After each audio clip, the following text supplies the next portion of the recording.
माननीय Jugal Kishore Sharma ji, please conclude. Jugal Kishore Sharma जी।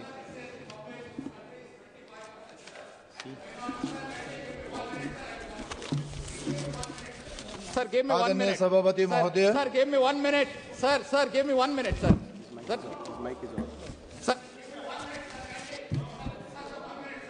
आदरणीय सभापति महोदय, मैं आपका आभार प्रकट करना चाहता हूं कि माननीय वित्त मंत्री श्रीमती निर्मला सीतारमण जी द्वारा प्रस्तुत किए गए वित्तीय बजट 2025-26 के वित्तीय बजट पर बोलने का मौका दिया, इसके लिए मैं आपका आभार प्रकट करता हूं। महोदय, सबसे पहले मैं माननीय प्रधानमंत्री श्री नरेंद्र भाई मोदी जी का धन्यवाद करना चाहता हूं, आभार प्रकट करना चाहता हूं कि जिनके मार्गदर्शन में श्रीमती निर्मला सीतारमण जी ने सभी प्रमुख मुद्दों को ध्यान में रखते हुए वित्तीय बजट जो है वो सदन में प्रस्तुत किया। ये बजट सामाजिक और आर्थिक दृष्टि से महत्वपूर्ण है। इसके द्वारा लोगों के प्रति सरकार की पारदर्शिता और जवाबदेही पता चलती है। महोदय, वित्तीय बजट में बहुत सी ऐसी बातों को ध्यान में रखा गया है जिससे कि देश के हर एक नागरिक को इसका लाभ मिल सके। और विशेष तौर पर अगर मैं जम्मू कश्मीर की बात करूं तो इस बजट में जम्मू कश्मीर को भी ध्यान में रखते हुए जम्मू कश्मीर के लिए केंद्र सरकार ने हर बार की तरह इस बार भी बजट में अपनी दया दिली दिखाते हुए जम्मू कश्मीर का सहयोग जो है वो किया है। महोदय, इस बजट में जो कि 25-26 का जो बजट है, गृह मंत्रालय के लिए भी कई हजार करोड़ रुपए जो है वो आवंटित किए गए हैं, जिसमें बड़ा हिस्सा CRPF, BSF और CISF जैसे केंद्रीय पुलिस बलों के लिए चिन्हित किए गए हैं। ये बजट गृह मंत्रालय के लिए भी एक बड़ा बजट रहा है जो कि सराहनीय है। महोदय, केंद्र सरकार ने इस बार के बजट में जम्मू कश्मीर के लिए पिछले साल के मुकाबले में ज़्यादा बजट जो है वो आवंटित किया है।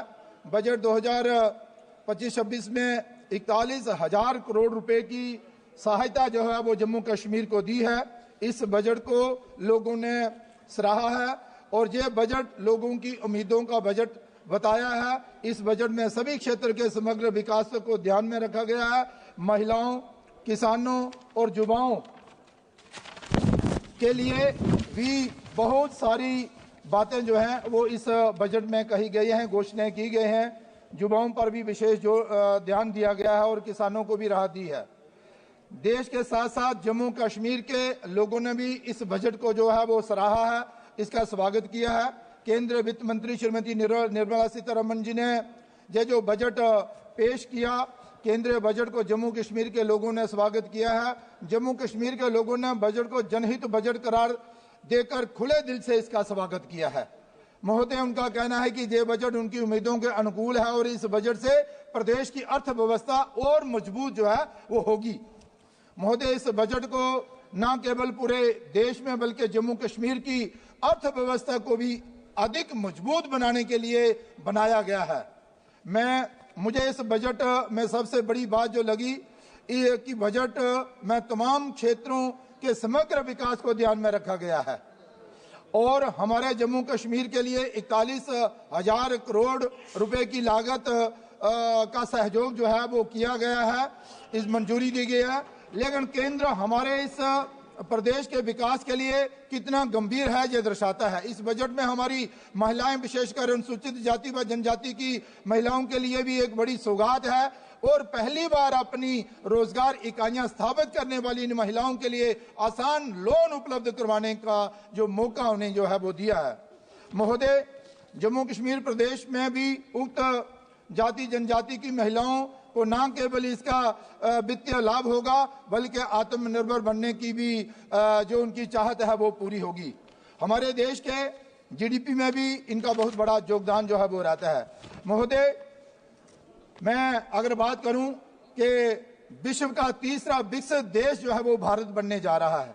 महोदय, ये जो स्वागत योग्य घोषणा जहां पर की गई 12 लाख रुपए की इनकम तक कोई भी टैक्स जो है नहीं देना, जिसको देश के लोगों ने बहुत ही सराहा है। वार्षिक 12 लाख रुपए आमदनी वाले लोगों पर इनकम टैक्स पर छूट देना, ये सबसे बड़ी सौगात ही देश के लोगों के लिए जो केंद्र ने देश को दी है। और इस एक कदम से देश को आगे बढ़ने में आगे आ रही सभी चुनौतियों, जिनमें बेरोजगारी सबसे बड़ी चुनौती है, जिसका समाधान जो है वो होने की आशा है।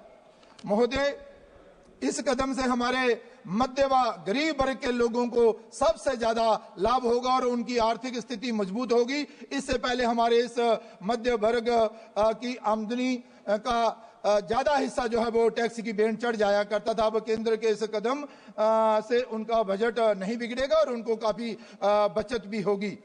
महोदय, बजट में यूथ पर भी विशेष जोर दिया गया है और माननीय प्रधानमंत्री जी ने वित्तीय बजट की तरह सबका साथ सबका विकास और सबका प्रयास इस बजट में भी किया है। इसमें भी वर्गों यानी अपर मिडिल और लोअर क्लास का भी ध्यान जो है वो रखा गया है।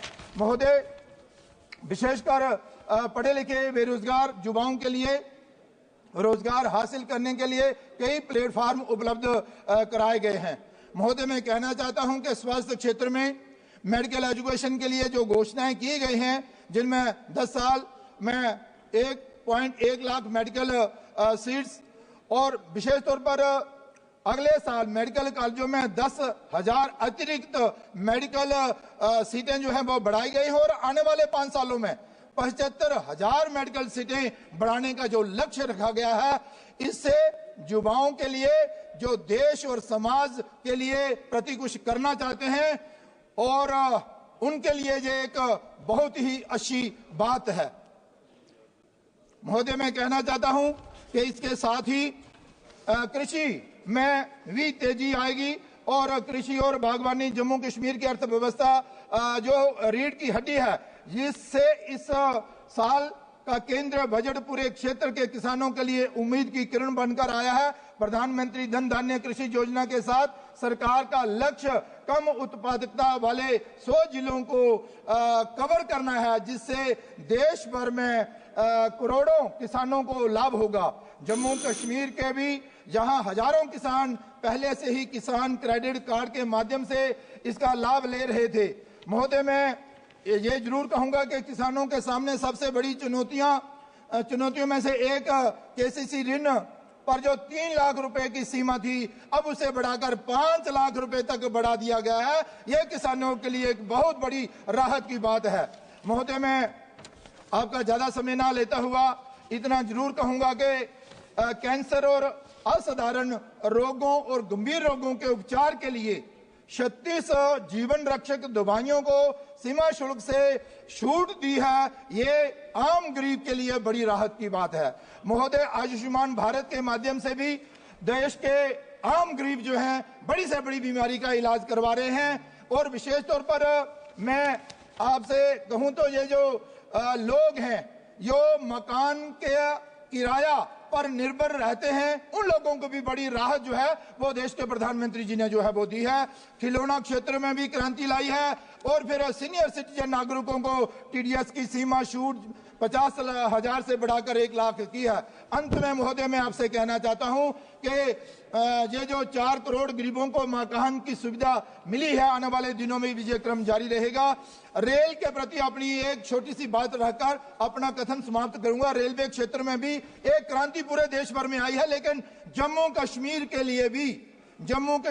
लिए भी इसके अलावा रेल बजट ने जेएंडके में रेलवे परियोजनाओं के लिए 844 करोड़ निर्धारित किए हैं। जो एक बहुत बड़ी बात है। विशेष रूप से 4 प्रमुख रेलवे स्टेशनों बड़गाम, जम्मू तवी, कटरा और उधमपुर को कुल 292 करोड़ की राशि से अमृत स्टेशन के रूप में विकसित करना जो उन्होंने लक्ष्य दिया है उसे पूरा करेंगे, जिसका उद्देश्य यात्रियों को सुविधाएं और स्टेशन के बुनियादी ढांचों को बढ़ाना है। महोदय, मैं अंत में इतना ही कहूंगा कि देश के प्रधानमंत्री नरेंद्र भाई मोदी जी के नेतृत्व में जो देश आगे बढ़ रहा है, फल फूल रहा है और सबका साथ और सबका विकास हो रहा है। अपना मुझे समय दिया, आपका बहुत बहुत धन्यवाद। जय हिंद, जय भारत। धन्यवाद। माननीय सदस्य श्री राजा भाव वाजे जी। राजा भाव जी।